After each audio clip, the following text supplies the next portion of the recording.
ஒரு சுவையை வாயில் ரசித்து மகிழ்ந்து சாப்பிடக்கூடிய ஒரு பழக்கம் அமைதியாக சாப்பிட்டா தான் வரும். ஒரு கையில் கார் ஓட்டிக்கிட்டே இன்னொரு கையில் வாயில் சாப்பிட்டுட்டு போகிற கூட்டம் கூடியிருக்கு.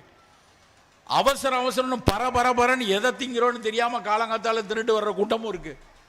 நம்ம நல்ல நிதானமாக ரசித்து நொறுங்க தின்றால் 100 வயதுன்னு எதுக்கு சொன்னாங்க? சாப்பிட்ற உணவை மிக ரசித்து அதை சமைத்து கொடுப்பவர்களை, மனைவியை இல்லை யாராவது வீட்டில் சிப்பந்தி செய்து கொடுக்கிறார்கள் என்றால் அவர்களை மனமாற பாராட்டி சாப்பிடணும். அந்த சாப்பாடு சாப்பிடும்போது ரொம்ப நல்லா இருக்குல்லப்பா, ரொம்ப நல்லா செஞ்சிருக்கிறீ அப்படின்னு ஒரு சொல் உங்கள் முகம் மலர்ந்து பாராட்டி சாப்பிடுங்கள். அது குடும்பத்தில் மாபெரும் மகிழ்ச்சியை என்னைக்கும் கொடுக்கும். அப்படி அந்த மாதிரி உணவு இருந்தோம்னா பொறுமையாக நிதானமாக நம்ம சாப்பிடணும். எப்படி சாப்பிட வேண்டும் என்று ஆசார கோவை சொல்லுது. கிடந்து உண்ணார், நின்று உண்ணார்.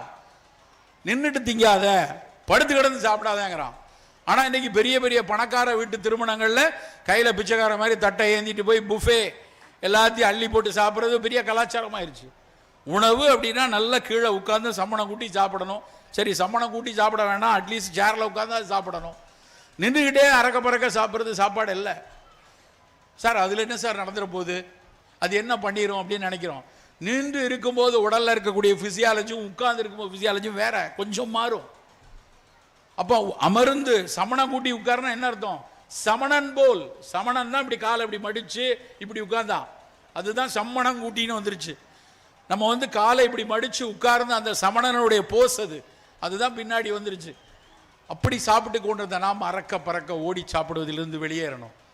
நோய் வராமல் இருக்க வேண்டும் என்றால் நம் அக்கறை துவங்க வேண்டிய இடம் உணவு. நண்பர்களே, நான் அடிக்கடி சொல்வதுண்டு, நம் அடுப்பங்கரையில் கூடுதலாக செலவழிக்கக்கூடிய 20 நிமிடங்கள், நல்லா கேட்டுக்கொள்ளுங்க, அடுப்பங்கரையில் கூடுதலாக செலவழிக்கக்கூடிய 20 நிமிடங்கள் நம் ஆயுட்காலத்தில் கூடுதலாக 20 வருஷங்களை தரும். இதெல்லாம் பெண்களுக்கு அப்படின்னு சொல்லி ஆண்கள்லாம் பார்த்துட்டு இருக்க வேண்டாம். அடுப்பங்கரையில் ஆணும் பெண்ணும் இணைந்து செய்யணும் சாப்பாடை. அது ரொம்ப முக்கியமான விஷயம். ஒரே ஒரு பெண் மட்டும் கை தட்டுறாங்க, மற்றவங்களாம் அப்படி பார்த்துட்டு இருக்காங்க.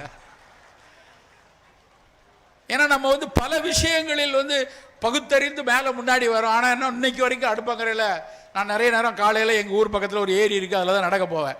அது நடக்கும்போது பார்த்தா முன்னாடியெல்லாம் 4 பேர் நடந்துட்டு இருந்தோம். இப்போல்லாம் நடை பற்றிய விழிப்புணர்வு வந்ததுனால பெரிய கூட்டம் ஆயிடுச்சு, இடிச்சுக்கிட்டு நடக்கிற அளவுக்கு ஆயிடுச்சு அந்த இடம். ஆனால் எனக்கு ஒரு கேள்வி வந்தது. கிட்டத்தட்ட அந்த ஏரியை சுற்றி ஒரு 500 பேர் நடந்துட்டு இருப்பாங்க. அதில் வெறும் 50 பேர் கூட பெண்கள் இருக்க மாட்டாங்க. 450 பேர் இவங்க வீட்டு பெண்கள்லாம் ஏன் நடக்கலை அப்படின்னா, இவங்கெல்லாம் போய் இட்லியை வச்சுட்டு இருப்பாங்க, தோசை சுட்டுட்டு இருப்பாங்க, மாப்பிள்ளை வராரு. பல பெண்கள் பார்த்தீங்கன்னா அவங்க ஆயுட்காலத்தில் கிட்டத்தட்ட 3,75,000 தோசை சுடுறாங்க. வாழ்க்கை முழுக்க நான் மாவு அரைப்பேன், தோசை சுடுவேன், தோசை வைப்பேன். வேணாம், அதெல்லாம் தூக்கி எறிவோம். என்னைக்கோ பெரியார் சொல்லிட்டாரு, வேண்டாம் அதெல்லாம் தூக்கி, அதெல்லாம் நம்ம எல்லாரும் சேர்ந்து செய்யணும். யார் செய்வால, நானும் சேர்ந்து செய்யணும். உணவு என்பது, உணவை தயாரிக்கிறது கணவனும் மனைவி. நான் அப்படிதான் செய்யறேன். நான் உணவு வெளியே தனியாக பிரிச்சுலாம் பண்ணிட்டு இருக்கல. எல்லா இடத்திலும் எல்லோரும் பங்கேற்க வேண்டும். அதை விட மிக முக்கியமான விஷயம், ஆண்களுக்கான விஷயம் என்னன்னா, எந்த ஆண்மகன் மிகச்சரியாக சமையலறையில் மனைவியோடு அதற்காக பணி செய்கிறார்களோ அவர்கள் மீது காதல் பெருகும் என்று ஆய்வு சொல்லுது. சும்மா சொல்லல, அவர்கள் மீதான காதல், அவங்க வீட்டுக்கான குடும்ப உறவுகள் மேம்படும் என்கிறார்கள். அப்ப நம்ம ஏன் சமைக்க கூடாது? எல்லாத்தையும், இதெல்லாம் ரொம்ப முக்கியமான விஷயம். நான் நிறைய மீட்டிங்கில் நிறைய இடத்துல எழுதும்போது பேசும்போது கம்மஞ்சோறு கூட, சினைதானியத்தில் உப்புமா செய்யுங்க, திணை பாயாசம் செய்யுங்கன்னு எழுதினோடனே ஒருத்தர் வேகமாக வந்தார். சார், எங்கள் தம்பி வீட்டில் பெரிய கலவரம் சார், என் தம்பி பாடாப்படுத்திட்டு இருக்கான் ஒய்ஃபை, நீ முடக்கறதான் சூப்பு கொண்டு வா சிவராமன் சொல்லியிருக்காரு, கம்பு பிரியாணி பண்ணித்தா சிவராமன் சொல்லியிருக்காரு அப்படின்னு சொல்லி அவங்களுக்குள்ள அடிச்சுட்டு இருக்காங்கன்னு. முதல்ல அவனை இழுத்துட்டு வா அப்படின்னு நான் சொல்வது, எல்லோரும் வீட்டில் ஒரு மாற்றம் வர வேண்டும் என்றால் அந்த மாற்றத்திற்கு தாய் தந்தை 2 பேரும் சேர்ந்து பணியாற்றணும். 2 பேரும் சேர்ந்து, நம்ம எல்லாரும் இதுதான் சாப்பிடணும், நம்ம எல்லாருக்குமான உணவு இது, இதை மகிழ்ந்து சாப்பிடும். அதுக்காக விடுதிக்கு போய் சாப்பிடுங்க, வெளியே போய் சாப்பிடலாம். என்றைக்கோ ஒரு நாள் வெளியே மகிழ்ந்து, அதில் மகிழ்ச்சிங்கிறது ரொம்ப முக்கியமான விஷயம். வீட்டில் ஒரு விருந்துகளுக்கு விலக்கானவர்கள் இல்லை, நமக்கு விருந்து வேணும். ஆனால் விருந்தும் மருந்தும் மிக கொஞ்சம் 3 நாள் தான், வருஷத்துக்கு 3 நாள் வச்சுக்கலாம். சனிக்கிழமையான எல்லா ஹோட்டல்லையும் போய் நிறைஞ்சு கிடக்கூடாது. வாரம் நான் வெளியே தான் சாப்பிடுவேன், இதுவாது பரவாயில்ல. இரவெல்லாம் வெளியில் சாப்பிடக்கூடிய வழக்கம் பெருகி கொண்டே இருக்கு. எங்கள் வீட்டில் நாங்கள் சின்ன பிள்ளைல எனக்கு ஞாபகம் இருக்குது, ராத்திரி சாப்பாடு என்ன அப்படின்னு அம்மாட்ட கேட்டால் என்ன சொல்லுவாங்க, மத்தியானத்தோட மீதி. அதுதான் மத்தியானம் சோறாக்கியிருப்பாங்க, கொஞ்சம் மீதி இருக்கும், அதில் மோர் விட்டு ஒரு ஊறுகாய் வச்சு சாப்பிட்டோம். இல்லைன்னா மோர் சோறோட வந்து வத்தல் வடகம் கொடுத்துட்டா பெரிய விஷயம். என்னைக்காவது ஒரு நாள் அம்மா ஆசைப்பட்டு ரசம் வைத்து தருவார்கள், அது ஆனந்தமான நாள். அவ்வளவுதான் நம்மகிட்ட. இன்னைக்கு போய் சொல்லி பாருங்க வீட்டில், நைட் என்ன நைட்டு வந்து மத்தியானம் சாப்பிடு அப்படின்னா அப்படிங்கிறான். எங்கள் ஊரில் வந்து சிவப்பு கலர் பனியனும் சிவப்பு கலர் பைக்கும் போட்டு ஒரு பெரிய கும்பல் ராத்திரியில் ஆயிரக்கணக்கால் சுற்றுது. ஸ்விக்கி சொமாட்டோ அப்படின்னு நீங்கள் சுற்றுதான்னு தெரியல. தென்காசியில் ஒவ்வொரு நாளும் ராத்திரி அவன் அப்பா பிள்ளைகிட்ட சொன்னால் உடனே நீ சாப்பிடாத, எனக்கு வேண்டியதை நான் ஆர்டர் பண்ணிக்கிறேன், ஃபோனை கொண்டா அப்படின்னு ஆர்டர் பண்ணுறான். இவன் நான் ஆர்டர் பண்ணும்போது கம்பங்கூழ் நல்லது, இல்லைன்னா கருப்பு கவுனிக்கு பாயசம் கூட நான் ஆர்டர் போடுறான். அவன் போடுற ஆர்டர்லாம் என்ன இருக்கு, பாஸ்தா இருக்கா, டோனட் இருக்கா, இல்லை ஸ்பகெட்டி இருக்கா, இப்படி என்னென்னத்தையோ குப்பையை வாங்கி அவர்கள் இரவில் சாப்பிடுகிறார்கள். அப்போ எவ்வளவு சிக்கலான ஒரு உலகத்தில் நம்ம இருக்கிறோம் நம்ம பார்த்துக்கொள்ளணும். தினம் தினம் இரவில் இப்படியான குப்பை உணவுகளை சாப்பிடும் குழந்தைகளுக்கு நோய் கூட்டங்கள் வருவதற்கான வாய்ப்புகள் மிக மிக அதிகம். நான் சொல்லலை, நவம்பர் 18 போன 3 மாதம் தான் ஆச்சு, நவம்பர் 18 2025 லான்செட் என்கிற பத்திரிகை, அதுதான் மருத்துவ உலகின் பிதாமகன் பத்திரிகை. லான்செட்ல ஒரு பப்ளிகேஷன் வந்துச்சுன்னா அந்த டாக்டருக்கு மிகப்பெரிய, அந்த ஆய்வாளருக்கு பெரும் பட்டம். எப்படி அறிவியல்ல நேச்சர்ல வந்தா பெரிய விஷயமோ அது மாதிரி மருத்துவ உலகில் லான்செட் பத்திரிகையில் ஒரு ஆய்வு அறிக்கை வெளியாச்சுன்னா அது மிகச்சிறந்தது. லான்செட்ல பப்ளிஷ் ஆச்சுன்னா அது வந்து மிக மிக முக்கியமான சரியான துல்லியமான தரவுகள் இருந்தால் மட்டும்தான் லான்செட்ல வரும். அந்த லான்செட்ல போன நவம்பர் 18 உங்க யார்கிட்டெல்லாம் உங்க ஃபோனில் ChatGPT இருக்கோ, இல்லைன்னா பெர்ப்ளெக்சிட்டி இருக்கோ, இல்லைன்னா கூகுள் இருக்கோ, போட்டு பாருங்க, அந்த பேப்பரை டவுன்லோட் பண்ணிக்கலாம். அந்த லான்செட்ல என்ன எழுதியிருக்கான் அப்படின்னா, UPF அல்ட்ரா ப்ராசஸ்டு ஃபுட்டு, நான் சொன்னேன் அத்தனை சிப்ஸு ஸ்நாக்ஸு இந்த மாதிரி குப்பை உணவுகள் எந்த அளவுக்கு உடல் நலத்துக்கு பாதிப்பு தரணும் உலகம் முழுக்க ஆய்வு செய்து போட்டிருக்காங்க. சாதாரண ஆய்வுகளில் 15 வருஷம் 18 வருஷம் சிப்ஸ் சாப்பிட்டவன் என்ன ஆனா, நூடுல்ஸ் சாப்பிட்டவன் என்ன ஆனா, ஸ்பகட்டிக்கு என்ன ஆகுது, இந்த மாதிரி ஒரு ஹெவி ப்ராசஸ் பண்ணும்போது அது என்னென்ன சிக்கல்களை உருவாக்குகிறது என்று ஆய்ந்து அறிந்து போட்டிருக்காங்க. ரொம்ப முக்கியமாக குழந்தைகளுக்கு எவ்வளவு சிக்கல்களை கொடுக்கிறது என்று போடுகிறார்கள். நண்பர்களே, இந்த உலகத்தினுடைய வணிக கண்ணி மிக மிக இறுக்கமானது. எல்லாவற்றையும் வணிக பார்வையில் பார்க்கக்கூடிய உலகத்தில் தான் நம்ம இருக்கோம், அது மறுக்கவே முடியாது. 3 நாளைக்கு முன்னாடி ட்ரம்ப் ட்வீட் பண்ணியிருக்காரு. இந்திய அரசாங்கத்தினுடைய, இந்தியாவினுடைய பிரதமரும் அவரும் அந்த ஒப்பந்தத்திற்கு சரியாகிவிட்டார்கள். 18% இறக்குமதி வரியை வந்து நான் குறைத்து விட்டேன், இந்தியா என் மிக நேச நாடு அப்படின்னு ட்ரம்ப் சொல்லியிருக்காரு. அதுக்கு கீழே இன்னொரு பேரா இருக்கு, நான் அதையும் படிச்சு பார்த்தேன். முதல் பேரா இது. 2வது பேரா என்ன எழுதியிருக்காரு தெரியுமா? இனிமேல் அமெரிக்க விவசாயிகள் மிகவும் சந்தோஷமாக இருக்கலாம், அமெரிக்க சிறு விவசாயிகளும் அமெரிக்க சிறு வணிகர்களும் சந்தோஷமாக இருக்கலாம், அத்தனை பொருட்களையும் நீங்கள் இந்தியாவுக்கு இறக்குமதி செய்யலாம் எழுதியிருக்காரு. ஏற்கனவே இங்க குப்பைக்காடா இருக்கு, ஏற்கனவே உணவு கலாச்சாரத்தில் பல்வேறு குப்பைகள் கொட்டி கிடக்குது. இன்னொரு ரொம்ப ஆபத்தான விஷயம் என்னன்னா, நம்ம ஊர் கம்பங்கூழை விட, நம்ம ஊர் கருப்பு கவுனி அரிசியை விட, நம்ம ஊர் கேழ்வரகு அடையை விட அவனுடைய பொருட்கள் எல்லாம் விலை மலிவாக கொண்டு வந்து கொட்டிடுவாங்க. அது இன்னும் ஆபத்தானது. விலை மலிவாக இருக்கும்போது பல பேர் என்னிடம் சண்டை போடுவார்கள் பல நேரத்தில். சார் நீங்க பாட்டுக்கு கருப்பு கவுனி அரிசிங்கிறீங்க, திணை அரிசின்னு சொல்லுங்க, 110 ரூபா சார், 150 ரூபா சார், வெள்ளை அரிசி 40 ரூபாய்க்கு கிடைக்குது இல்லை அப்படிமா. வெள்ளை அரிசி 40 ரூபா கிடைக்கும், ஒரு 70 ரூபா ஒரு மாசத்துக்கு நீ அரிசிக்கு கொஞ்சம் கூடுதலாக கொடுக்க உனக்கு வலிக்குது. ஆனா என்னைக்கு ஜனநாயகம் படம் ரிலீஸ் ஆகும் அதுக்கு 1000 ரூபா பெட்டு கட்டி வச்சிருப்போம்னு சொல்றதுக்கு மட்டும் இனிக்குதே. ஏன்டா இப்படி இருக்கீங்க? இந்த 70 ரூபாய் என்ன எல்லாரும் பெரிய கார்பரேட் கம்பெனியா எடுத்துட்டு போயிருவான். என் விவசாயிக்கு கூடுதலாக 70 ரூபாய் கிடைக்குன்னா அது கொடுக்கடா, ஒரு பிரச்சனை இல்லை அப்படின்னு நான் சொல்லுவேன். நண்பர்களை, சற்று விலை உயர்வாக நம்முடைய நல்ல பொருட்கள் கிடைத்தாலும் பிற உதாசீனங்களை ஒழித்து விட்டு அதற்காக நாம் மெனக்கெடுவோம். எங்கேயாவது வந்து ஒரு ஏழை விவசாயி கொண்டு வர திரையரிசிலையோ கம்பரிசிலையோ அவர் ஜாக்குவார் கார்ல போறதை நம்ம பார்த்துருக்கோமா? அவர் சைக்கிள்ல தான் இன்னைக்கும் அதை மூடையில கட்டி கொண்டு போய் எங்கேயாவது இது விற்க முடியாதா என்று அலைந்து கொண்டிருக்கிறார். நம்முடைய உணவுப் பொருட்கள் சற்று மிகச்சரியான பொருட்கள், மிகச்சரியான இந்த சிறுதானியங்கள் விலை சற்று குறைவா இருந்தாலும் நாம் ஆதரிக்க வேண்டும் அவங்களை. அப்படியான நல்ல உணவுகளை நம் வீட்டில் கொடுத்து கொண்டே இருக்க வேண்டும். ஆண்களுக்கு வரக்கூடிய புற்றுநோய்கள்ல ரொம்ப அதிகமா பேசப்பட்டது வந்து புகைப்பிடிப்பதால் வாயில் வரக்கூடிய புற்றுநோய். ஆனா இன்னைக்கு கொஞ்சம் குறைஞ்சிருக்கு, இல்லைன்னு சொல்லல, கொஞ்சம் குறைஞ்சிருக்கு, ஆனா முழுசா குறையல. ஆனா ஆண்களுக்கு வரக்கூடிய புற்றுநோய்கள்ல அதிகரித்திருக்கிற ஒரு புற்றுநோய் வந்து உணவு குழலினுடைய இறுதி பகுதியிலையும் இறப்பையின் மேல் பகுதியிலையும் வரக்கூடிய புற்றுநோய், lower 1/3 of oesophagus and gastric கார்சினோமாம்பாங்க. எந்த எந்த ஒரு குறிகுணங்களும் காட்டாமல் திடீரென வருகிறது. எனக்கு தெரிந்த ஒரு நபர், அவருக்கு அவர் நல்ல உடல் பயிற்சி செய்யக்கூடியவர், மிகச்சரியான ஒரு ஒழுங்கு வாழ்க்கை வைத்துக் கொண்டிருப்பவர், உணவில் எந்த விதமான சீர்கேடும் கிடையாது என்று நான் அறிந்த வரையில் கிடையாது. அப்படி இருக்கிற ஒருத்தர் ஒரு நாள் ஃபோன் பண்ணுறாரு, சார் முழுங்க முடியல சார், கொஞ்சம் முழுங்குறதுக்கு தடைப்படுற மாதிரி இருக்கு அப்படின்னாரு.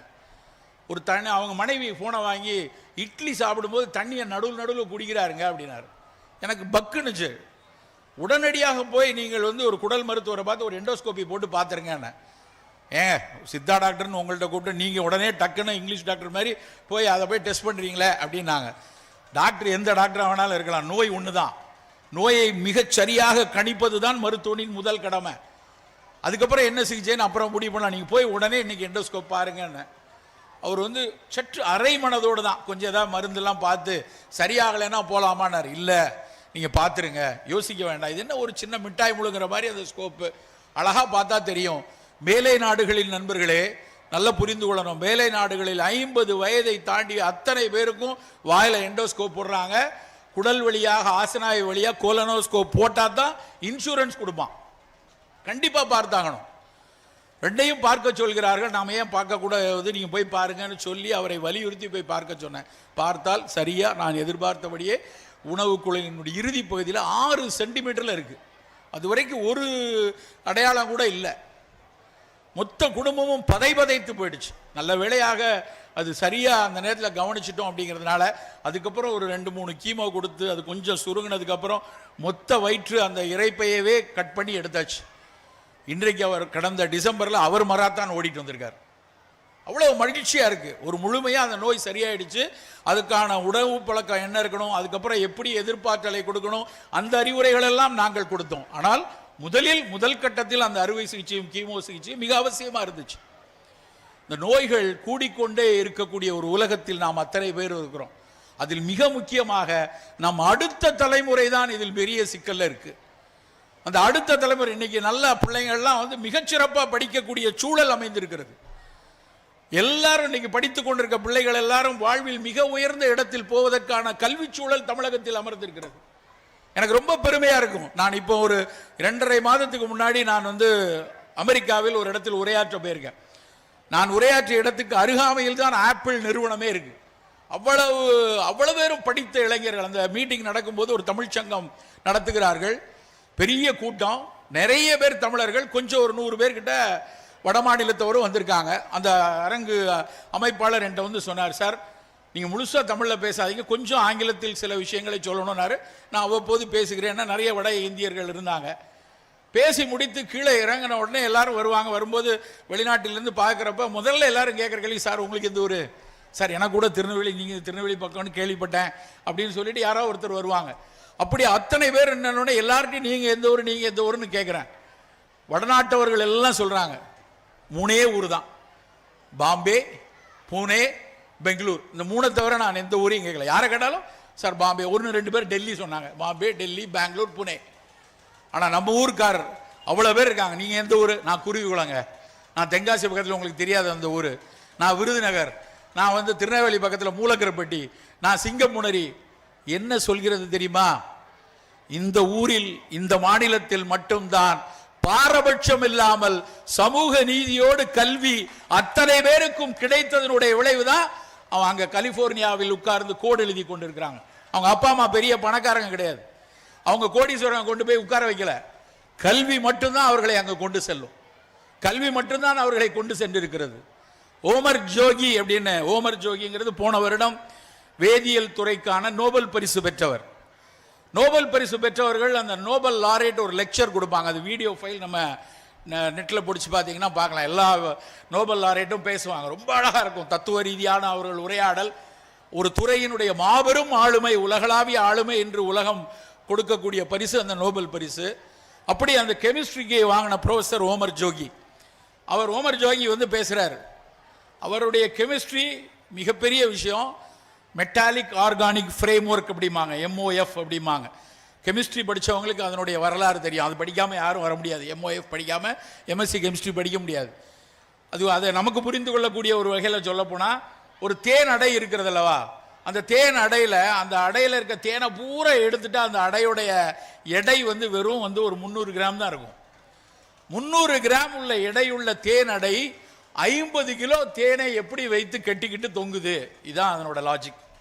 50 கிலோ தேனை வெறும் 300 கிராம் உள்ள அடை எப்படி தொங்கியிருக்கு, அதனோட எதனால் அது பின்னப்பட்டிருக்கிறதுங்கிறத அவர் வந்து யோசித்ததனோட விளைவு தான் மெட்டாலிக் ஆர்கானிக் ஃப்ரேம் ஒர்க். வந்து மிக மெல்லிய எடையில் உள்ள ஒரு பொருள் மிக கடினமான வலுவான பொருளை தாங்க இயலும் அப்படிங்கிறது அவரோட தியரி. அது கெமிஸ்ட்ரி, அதெல்லாம் நமக்கு வேண்டாம். அவர் அந்த பரிசை வாங்கிவிட்டு அவர் பேசிய பேச்சு ரொம்ப முக்கியம். அந்த ஓமர் ஜோகி வந்து எந்த ஊரில் பிறந்தார் தெரியுமா? இன்றைக்கும் மிகப்பெரிய சர்ச்சைக்குள்ளா இருக்கக்கூடிய காசாவில் ஒரு பாலஸ்தீனியர். அவர் காசால பாலஸ்தீனியால அவர் பிறந்த அவர் 15 குழந்தைகளுக்கு ஒரு குழந்தையாக அவர் பிறந்திருக்கிறார். கடும் வறுமையில் இருந்தவர், மிக கடுமையான வறுமையில் இருந்து தனக்கென ஒரு நாடு இல்லாமல் துரத்தி துரத்தி அடிக்கப்பட்டு அதோடு சேர்ந்து படித்து ஐரோப்பாவில் படித்து அதுக்கப்புறம் கலிபோர்னியாவில் இப்போ அவர் வேலை செய்து கொண்டிருப்பது பெர்க்லி யூனிவர்சிட்டி, கலிபோர்னியாவின் மிக உயர்ந்த பெர்க்லி பல்கலைக்கழகத்தில் இருந்து அவர் அந்த பரிசை கடைசியாக வாங்குகிறார். வாங்கிவிட்டு பேசுகிறார். ரொம்ப முக்கியம் நண்பர்களே, அவர் சொன்ன வரியினுடைய தமிழாக்கம் இதுதான். இந்த உலகத்தின் அத்தனை அசமத்துவங்களையும் நீக்கக்கூடிய ஒரே விஷயம் கல்வி மட்டும்தான். ஒருத்தன் படிச்சான்னா அவனுக்கு எந்த ஒரு பேரியரும் கிடையாது. எல்லா இன்இக்வாலிட்டியும் உடைக்கக்கூடிய ஒரு விஷயம் எஜுகேஷன் மட்டும்தான். அதுக்காகத்தான் புத்தக திருவிழா. வெறும் பள்ளி பாடங்களை மட்டும் படித்து வரக்கூடிய ஒருவரால் ஒரு தட்டையான ஒரு உயரத்திற்கு போக முடியும். ஹரிசாண்டலா இந்த சமூகத்தை புரிந்து கொள்ள வேண்டும். இந்த ஊரில் என்னென்ன அவலங்கள் நடக்கிறது, என் தென்காசியில் என் நிலத்தை மிகச்சரியாக நான் எப்படி பாதுகாப்பது, என் மேற்கு தொடர்ச்சி மலையில் இருக்கக்கூடிய சிறு சிறு செடிகளாக இருக்கட்டும், அங்கே நிலவக்கூடிய வண்ணத்து பூச்சிகளாக இருக்கட்டும், அவற்றை பாதுகாப்பது எப்படி என்கிற புரிதல் வேணும்னா புத்தகம் படிக்கணும். அந்த புத்தகங்கள் மட்டும்தான் அதை கொடுக்கும். அப்படியான ஒரு அறிவார்ந்த சமூகமாக நாம் வருவதற்கான வாய்ப்புகள் நிறைந்த இடம் தமிழ்நாடு. இந்த இடத்துல எல்லாருக்கும் படிக்கக்கூடிய ஒரு வாய்ப்பு இருக்கிறது. எந்த இடத்தில் இருந்தாலும் மிக உயர்ந்த படிப்பை படிப்பதற்குரிய அத்தனை வாய்ப்பும் இருக்கிறது. இன்றைக்கு வந்து ஒவ்வொரு வருஷமும் நம்ம யூபிஎஸ்சி தேர்வு முடிவுகளை பார்க்கும்போது 50 பேர் போயிட்டாங்க. இந்த வருஷம் வந்து 30 பேர் போயிட்டாங்க. அந்த 30 பேர் போனவங்க யார், அவங்க பின்னணி என்னன்னு பார்த்தா ஒரு ஆட்டோ ஓட்டுநரின் மகள் போயிருக்கிறாங்க, அயன் பண்றவருடைய பையன் போயிருக்காங்க. இந்த சாத்தியம் தமிழ்நாட்டில் மட்டும்தான் உண்டு நண்பர்களே. அதற்கு கல்வி மட்டும்தான் மிக அடிப்படையான காரணம். அப்படி நம்ம உயர்ந்து உயர்ந்து வரும் பொழுது ஆரோக்கியத்தையும் கவனமாக பார்த்துக் கொள்ளணும். ஆரோக்கியத்தை மிகச்சரியாக பார்த்துக் கொள்ளணும். நம் குழந்தை சிறு வயதிலிருந்தே சில விஷயங்களில் நம் பெற்றோர்களுடைய கணிப்பு, பெற்றோர்களுடைய கண்காணிப்பு மிகச்சரியாக இருக்கணும். ஒரு சில விஷயங்கள், என்ன விஷயங்கள்? முதல் விஷயம் ரொம்ப எளிதான ஒரு விஷயம். தமிழ்நாட்டில் 30 வருஷத்துக்கு மேலே அயன்ஃபாலிக் டேப்லெட்டை வந்து ஸ்கூல் வாத்தியார்கிட்ட சொல்லி வியாழக்கிழமை அவன் வாயிலே போட்டிருக்கேன்னு சொல்லி கொடுக்குறோம். சாப்பிட மாட்டேங்கிறான், துப்பிடுறான், எடுக்க மாட்டேங்கிறான், இப்படிலாம் சொல்லினாலும் அதுக்கு ஒரு ஆசிரியரை நியமித்து பள்ளி கல்வித்துறை எப்படியாவது அந்த அயன்ஃபாலிக் கொடுத்துருங்க. ஆனாலும் இன்றைக்கும் இந்த தென்காசி மாவட்டம், திருநெல்வேலி மாவட்டம், எல்லா மாவட்டத்திலையும் இன்னைக்கும் பெண் குழந்தைகளில் 40% மேலே அயன் டெஃபிஷியன்சி, அனீமியா, இரத்த சோகை. நம்ம வீட்டு பிள்ளைகள்ல நமக்கு அறியாமல் அவர்கள் இரத்த சோகையிலே இருந்துட்டு இருக்காங்க. ரொம்ப எளிதான விஷயம் தானே அப்படின்னு தோணும், ஆனா அது இல்லை. நம்ம சின்ன மெனக்கெடல் வேணும். சாப்பிட்ற சாப்பாட்டில் இரும்பு சத்தை கொஞ்சம் கூடுதலாக கொடுக்கக்கூடிய உணவை உங்கள் வீட்டு குழந்தைகள் தினம் எடுக்கிறார்களா என்பதை கண்காணியுங்கள். ரொம்ப பெரிய விஷயம்லாம் இல்லை. கொஞ்சம் கருவேப்பிலை சட்னி, தேங்காய் சட்னி தான் அரைக்கணுமா, கருவேப்பிலை சட்னி அரைச்சி கொடுங்க. கருவேப்பிலையை பொடி பண்ணி சாதத்தில் போட்டு சாப்பிட வைங்க. 2 அத்திப்பழத்தை கொடுங்க. ஒரே ஒரு நெல்லிக்காயை சாப்பிட வைங்க. ஒரே ஒரு பேரிச்சம்பழத்தை கொடுங்க. ஒரு நாள், வாரத்திற்கு ஒரு நாள் கம்பஞ்சோரை கொடுத்து கொள்ளுங்க. ஒரே ஒரு நாள் எள்ளுப்பொடியை தூவி சாப்பிட வைங்க. துளி துளியாக இரும்பு ஏறும் நண்பர்களே. உடனே நான் அதை வந்து எல்லாம் சாப்பிட்ட உடனே சோக போயிரும்னு சொல்லலை. ஆனால் 1 மாதம், 3 மாதம் எடுத்தீங்கன்னா 100% அது கூடுவதற்கான அத்தனை அறிவியல் முடிவுகளும் இருக்கு. இதெல்லாம் விட முருங்கைக்கீரை, உங்க தோட்டத்துக்கு பின்னாடி எல்லார் வீட்லையும் முருங்கை மரம் நிற்குது. மிக எளிதான, எங்கேயாவது முருங்கைக்கீரை ஒரு கட்டு 400 ரூபான்னு வித்துருக்காங்களா? 40 பைசா, 50 பைசா, 5 ரூபாய்க்கு கிடைக்குது. அந்த முருங்கைக்கீரையை நம்ம சமைக்கிறதுல தயக்கம் காட்டுறோம். நான் சென்று வரக்கூடிய அத்தனை நாடுகளிலும் பார்க்குறேன், எல்லா நாடுகளிலும் ட்ரேடர் அண்ட் ஜோன்ஸ் அப்படின்னு கடை இருக்கு, பெனட் அண்ட் ரெனட்னு ஒரு கடை இருக்கு, அதே மாதிரி வால்மார்ட்டினுடைய முன்னணியில் இருக்கக்கூடிய கடைகள் எல்லாத்துலேயும் விற்கக்கூடிய ஒரு மாத்திரைக்கு பேர் மொரிங்கா. மொரிங்கான்னு ஒரு டேப்லெட், 30 டேப்லெட் $15. அப்போ ஒரு டேப்லெட்டோட விலை 45 ரூபா. என்ன தெரியுமா? வெறும் முருங்கை இலை பொடி. அவன் அப்படி விற்று உலகம் முழுக்க வித்துட்டு இருக்கான். நம்ம முருங்கைக்கீரையை மாட்டுக்கு போட்டுட்டு இருக்கோம். நண்பர்களை, முருங்கைக்கீரை, எள்ளு, நிறைய குழந்தைங்க வந்திருக்காங்க, முருங்கைக்கீரை சாப்பிடுங்க, எள்ளு பொடி சாப்பிடுங்க, அத்திப்பழம் சாப்பிடுங்க, மாதுளம்பழம் சாப்பிடுங்க. தினசரி ஒன்று இரும்பு சத்தை உயர்த்துவதற்கான நம் வீட்டில் நாம் எடுக்க வேண்டிய மெனக்கடல். 2வது புரதச்சத்து. நம்ம இந்தியர்கள், தமிழ்நாட்டில் இருக்கவங்க நிறைய பேர் சாப்பிடக்கூடிய உணவு புரதம் போதாது. ஒரு நாளைக்கு சாப்பிட வேண்டிய புரதம், நான் இப்போ என் எடை வந்து 70 கிலோ, 70 கிலோவுக்கு நான் வந்து 70 கிராம் புரதம் எடுக்கணும். 1 கிலோவுக்கு 1 கிராம். சின்ன கணக்கு, பெரிய கணக்குலாம் இல்லை. உங்கள் எடை தெரியும், உங்கள் எடைக்கு ஈக்குவலான ஒரு புரதம் கிராமில் எடுக்கணும். 50 கிலோ எடுத்தீங்கன்னா 50 கிராம் எடுக்கணும். யோசிச்சு பாருங்க, இன்னைக்கு காலையிலேருந்து சனிக்கிழமை காலையில் என்ன சாப்பிட்டோம்? 4 இட்லி, சட்னி, சாம்பார், கட்டி சட்னி, சாம்பார். மத்தியானம் இவ்வளோ சோறு, புடலங்காய் பொரியல். இப்போ ராத்திரி வீட்டுக்கு போனால் 2 சப்பாத்தி, இட்லி, இப்படி தான் கணக்கு போடுங்க. இதில் எவ்வளோ புரதம்னு கணக்கு போட்டிங்கன்னா மீறி போனால் 20 கிராம் கூட வராது. அப்போ நம்ம கொஞ்சம் கூடுதலாக யோசிக்கணும். காலையில் நம்ம வீட்டு குழந்தைக்கு 1 முட்டை கொடுப்போம், 2 முட்டை கொடுப்போம். இல்லை முட்டை சாப்பிட மாட்டேன் சார், நான் மரக்கறி ஆளன் அப்படின்னா பன்னீரோ, இல்லை தோஃபுன்னு சொல்லக்கூடிய சோயா பன்னீரோ, வெள்ளை கொண்டை கடலையோ, சோளமோ, சோளம் சாதாரண வெள்ளை சோளம், அந்த சோளமோ, அதையும் விட கூடுதலாக புரதம் இருக்கக்கூடிய சோயால தான் தொஃபு வருது, சோயா பன்னீர். வெறும் சோயாவை சுண்டலாவும் சாப்பிடலாம். சோயா 100 கிராம் சாப்பிட்டா குறைஞ்சபட்சம் 35 கிராம் புரதம் கிடைக்கும். அப்போ இதில் ஏதாவது ஒரு உணவு தினசரி இருக்கணும். இரும்பு சத்து வேணும், புரதச்சத்து வேணும். இது ரெண்டும் நம்ம முதல்ல நம்ம அடிப்படையில் குழந்தைகளினுடைய எதிர்பார்த்தல் நலமாக இருப்பதற்கு இந்த 2ஐயும் கொடுத்துக்கொள்வோம். அதற்கடுத்து எதுக்கு எதிர்பார்த்தல் சொல்றேன்னா, நம்முடைய ஒரு சாதாரண காய்ச்சல் இருந்து புற்றுநோய் வரைக்கும் எதிர்ப்பதற்கு நம் உடல்ல இன்னேட் இம்யூன் சிஸ்டம் இருக்கு. நம்முடைய எலும்பு மஞ்சை, நம்முடைய மண்ணீரல், நம்முடைய கல்லீரல் எல்லாம் அதற்காகவே படைக்கப்பட்டுச்சு. ஆனால் அவற்றை வலுவாக வைத்துக் கொள்வதற்கு இந்த புரதமும் இரும்பும் ரொம்ப அவசியம். அலட்சியமாக இருக்க ஒரு திடீர் சிக்கல்ல போய் நிற்கும் போது தான் அவ்வளவு வலி வரும். உங்க ஏங்க அயன் இவ்வளவு வச்சிருக்கீங்க? 8.2 தான் இருக்கு. கருத்தரித்து வந்திருப்பாங்க ஒரு பெண்ணு.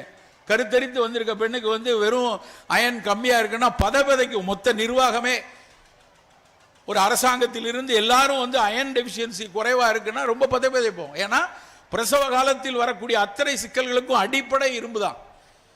அப்போ பெண் குழந்தையை சிறு வயதிலிருந்தே கரெக்டா நம்ம கொண்டு வரணும். இரும்பு சத்து கரெக்டா இருக்கா, புரதச்சத்து சரியாக இருக்கிறதா, இது முதல் விஷயம்.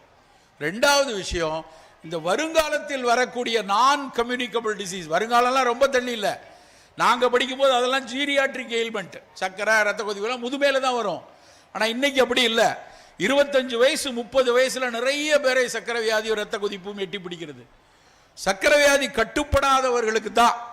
நல்லா புரிஞ்சு கொள்ளுங்க, ஒரு புற்றுநோயாளிகள்ல 1/6 கிட்டத்தட்ட 15% கட்டுப்பாடு இல்லாத சர்க்கரை நோயாளிகளுக்கு தான் புற்றுநோய் வருது. கட்டுப்பாடு இல்லாத சர்க்கரை நோயாளிக்கு தான் மாரடைப்பு வருது. கட்டுப்பாடு இல்லாத சர்க்கரை நோயாளிக்கு தான் சிறுநீரக நோயும் பக்கவாத நோயும் வருகிறது. அப்ப எல்லாத்துக்கும் அடிப்படை சுகர் தான். நண்பர்களே, இறுதியாக நம்முடைய ஆரோக்கியத்திற்கு சவால்களாக முன்னிற்கக்கூடிய அந்த நான் கம்யூனிகபிள் டிசீஸ் என்கிற சக்கரை, இரத்த கொதிப்பு, புற்றுநோய்களின் பிடியில் நாம் தாக்கப்படாமல் இருக்கணும்னா உணவில் அக்கறையாக இருக்கணும். இனிப்பு உப்பை குறைத்து கசப்பு துவர்ப்பை கூப்பிடுவோம். அடுத்து இந்த அல்ட்ரா ப்ராசஸ் ஃபுட்டுங்கிற செயற்கை நிறமூட்டிகள், பல்வேறு பிரிசர்வேட்டிவ் போட்டு வடிவங்களை மாற்றி வரக்கூடிய குப்பை உணவுகளின் பிடியில் நாம் சிக்க வேண்டாம். அது என்னைக்கோ ஒரு நாள் சொல்லி அதுக்கு ஒரு பெரிய ஒய்யாரத்தை கொடுத்து விடாதீர்கள். நம்ம வீட்டு பிள்ளைகிட்ட நீ மேக்ஸில் 100 வாங்கினேன்னா உனக்கு பீஸா வாங்கி தருவேன்னு சொன்னா நம்மளை விட முட்டாப்பைய வேற யாரும் கிடையாது. அப்போ அவன் என்ன நினைப்பான், ஓ அப்போ மிக உயர்ந்த இடம் போல இருக்க அப்படின்னு நினைத்து அவன் கையில் காசு வரும்போது அவனே நேரடியாக போய் அதை போய் வாங்கிடுவான். அதற்கு ஒரு ஒய்யாரம் கொடுக்க வேண்டாம், அது நமக்கு வேண்டாம். அப்படி குப்பை உணவுகளின் பிடியிலிருந்து விலகுவோம். கூடுமான வரை நம்ம அருகாமையில் கிடைக்கக்கூடிய உணவுகளை எடுப்போம். நம்ம வீட்டில் கிடைக்கிற இங்க இருக்கிற பப்பாளி, இங்க இருக்கிற நெல்லிக்காய், இங்க இருக்க கடுக்காய், இங்க கிடைக்கக்கூடிய இளநீர், அது நமக்கு போதும். வெளிநாட்டிலிருந்து கிவி பழம் வந்து வேண்டாம், வெளிநாட்டிலிருந்து நான் வந்து கொண்டு வந்து ப்ளூபெரி கலிஃபோர்னியாவிலேருந்து கொண்டு கொடுக்க நமக்கு தேவையில்லை. நம்ம ஊர் நவ்வாப்பழத்தை விட அந்த ஊர் ப்ளூபெரி ஒன்றும் உயர்ந்தது கிடையாது. அந்த நவ்வாப்பழத்தில் இருக்கக்கூடிய அதே ஆந்தோசைனின் தான் அந்த ப்ளூபெரியிலையும் இருக்குது. எதுக்கு போய் 100 கிராம் 500 ரூபா கொடுத்து அந்த ப்ளூபெரியை வாங்கணும்? அது கலிஃபோர்னியாவிலேருந்து வரணுமா? நம்ம ஊர் நவ்வாப்பழம் போதும். அப்படி அருகாமையில் இருக்கக்கூடிய பழங்களை எடுத்துக்கொள்வோம். மணமூட்டிகளை, இஞ்சி, சீரகம், பூண்டு, புதினா, கருஞ்சீரகம் எல்லாத்தையும் நம் உணவில் அவ்வப்போது மசாலா பொருட்களாக சேர்த்து கொள்வோம். அதுக்காக இதெல்லாம் போட்ட மிட் நைட் பிரியாணி போவோம்னு நினைக்காதீங்க. பிரியாணி மிகச்சிறப்பு தான், ஆனால் அதை பகல்லையோ காலையிலையோ சாப்பிடுவோம். நள்ளிரவில் போய் மிட் நைட் பிரியாணி சாப்பிட்றது வயிற்றுக்கு நல்லதில்லை. அப்படி உணவை மிகச்சரியாக எடுத்துக்கொள்வோம். இறுதியாக இந்த நாட்டில் சக்கரை, இரத்த கொதிப்பு, புற்றுநோய் கூடிக்கிட்டே, மிக மிக வேதனையாக கூடிக்கொண்டே வரக்கூடிய இன்னொரு நோய் மது வெறி நோய். பெரிய அளவில் மது ஏற்றுக்கொள்ளப்படக்கூடிய ஒரு விஷயமா மாறிக்கிட்டே இருக்கு. பல நேரங்களில் நம்ம டிவி இதில் ஃபோனில் பார்க்கும்போது வேதனையாக இருக்கிறது. பள்ளி குழந்தைகள் மது அருந்துவ படத்தை காட்டுறான். சிறு சிறு பசங்களும் கல்லூரி மாணவர்களும் மாணவிகளும் எல்லோரும் ஆண் பெண் சமமாக நாங்கள் மது அருந்துகிறோம், ஆடுறோம், பாடுறோம் போடுறாங்க. வேதனையா இருக்கு நண்பர்களே. 2000 வருஷத்துக்கு முன்னாடியே மாசான் வள்ளுவன் சொல்லிட்டான், கல் உண்ணாமை வேணாம்.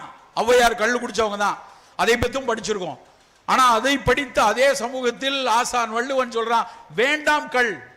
அவன் கல் வேண்டான்னு சொன்னது அது ஒரு கார்சினோஜெனிக் ஏஜென்ட்னு தெரிஞ்சு இல்லை. கல்லில் இருக்கக்கூடிய ஒரு எத்தனால், மதுவில் இருக்கக்கூடிய எத்தனால் குடல் புற்றுநோயை உருவாக்கும் என்று சொல்லல அவர் சொன்னது என்னென்றால், கள் புத்தியை அழிக்கும், அறத்தை கொல்லும். இந்த அறத்தை அழிக்கக்கூடிய, புத்தியை கொல்லக்கூடிய கள் வேண்டாம் என்று 2000 வருஷம் முன்னாடி சொல்லிட்டாங்க. இன்றைக்கு பெண்கள் மீது நடக்கக்கூடிய அத்தனை வன்முறைக்கும் அடிப்படை காரணம் மதுதான். ஆனால் மதுவை நாம் ஏற்றுக்கொண்டு, என் வீட்டுக்காரர் கொஞ்சமா சோசியல் ட்ரிங்கர்னு பெண்களே சொல்றாங்க. வேதனையாக இருக்கிறது.